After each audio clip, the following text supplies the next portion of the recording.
Chef Ryan Nolan is here now from Mahoney's in Oshkosh. Hi, Ryan. Hello, hi, Rachel. How are you? I'm good. I see beer, cheese, and pretzels. I think I like this. Yeah. I think I like where this is going. With all the sports we got going on in Wisconsin right now, it's a great time to be a Scotty sports fan, where it's the Badgers, the Brewers, the Packers. You were Packers. at the last Brewers game? I was at on Sunday, second row, right field. Talking to Corey Hart. Actually, he didn't hear me, but, but you were still talking to it. Yeah, I was talking to him. Okay, he just wasn't talking back. Well, he was a little busy, but man, was that an experience. And surprisingly, no pat downs. You go to Lambeau, you get patted down, wands, everything. Isn't that interesting? Miller Park playoff game, walk right in. I could have brought anything, but I'm sure it will. It should.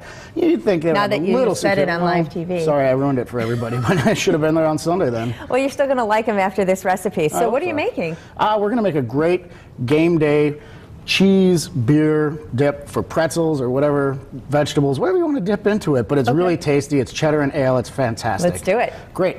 So we're going to start out, we got to make a roux. Okay. We're going to make a roux. We're going to add some milk. Don't you? Yeah. Well, it's old. It's French, but we can bring it in the modern era. Okay. But so it's flour? Flour and butter. Okay. And then we're going to add milk to it, and we're going to make that, and that's called a bechamel. That's like a base sauce for it, and then we're going to melt our cheese in it. If we just tried to melt the cheese into the cream or milk, it's going to get oily, it's going to separate, it's going to get granular. So what the roux does is help disperse that, emulsify it, and make it nice.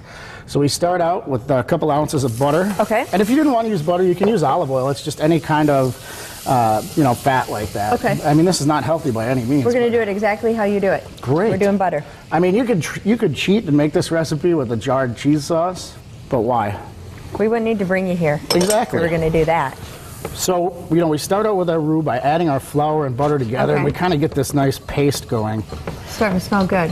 So to that, we're going to add our milk, and we want to add the milk in stages. We want to add a little bit and get that roux incorporated. Okay. And then add a little bit more and a little bit more, because if we added it all at once, we'd get it really lumpy. Right, we don't want lumpy. No, because that just takes away from the texture. Oh, well, and I'm spilling milk everywhere, so hopefully you got a cat. That works.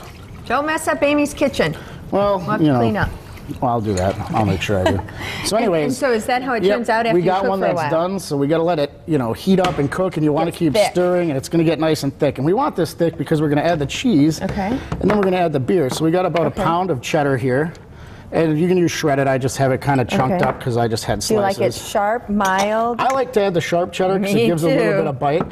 So that's going to get all melted in there, nice and creamy. And then we'd finish with an ale. You could use a lager if you wanted, but definitely something that's full body. That's a Schmittix ale from Ireland.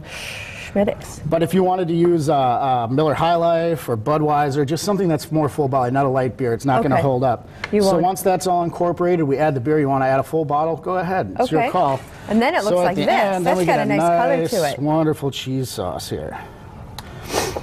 So with ours, we serve it with some soft pretzels. Now, do you make these? Actually, no. We purchase those because I don't have a bake shop. Yeah, they're really great.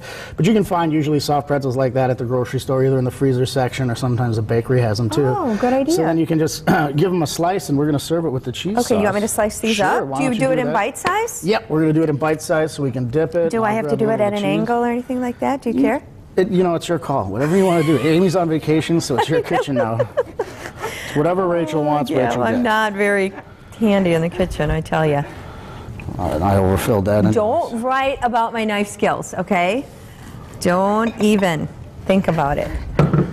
Well, your knife skills, my ability to spill milk. We can just fill the whole plate like that. Yep. And then you take one of these. And you dip it right in there. And you guys have, you're a good place to watch the game, right? Mahoney's? Yeah, we got the whole direct ticket and everything, so come down on a Sunday. If you're an unfortunate Bears fan, you can come and watch the game there, but we'd prefer Packer fans, but it's open to everybody.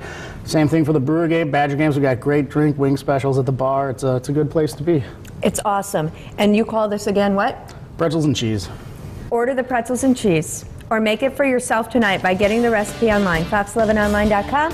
Click on Good Day Wisconsin. Ryan will be back next hour with another great recipe.